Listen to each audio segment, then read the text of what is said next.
Il a ouvert la boîte par hasard, celle qui dormait depuis 20 ans au fond du grenier. Dedans, il y avait une lettre, froissée, jaunie, signée « Maman », à lire quand tu seras prêt.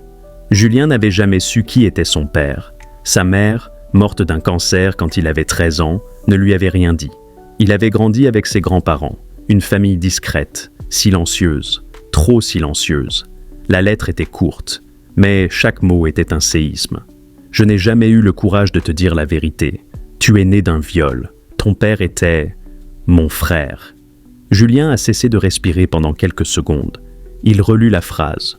Encore et encore. Il voulait croire à une erreur, à un mensonge.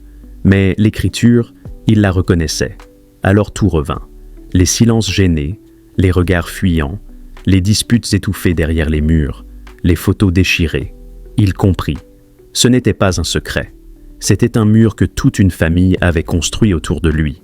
Le lendemain, il fit un test ADN. Résultat, confirmé.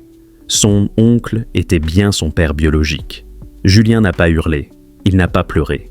Il a juste ressenti du vide, un trou dans l'âme. Il a décidé d'en parler. Il a écrit un post, sobre, douloureux, vrai. Et là, des centaines de messages ont afflué. Des gens comme lui, des enfants du silence, des enfants qu'on avait fait naître dans le mensonge.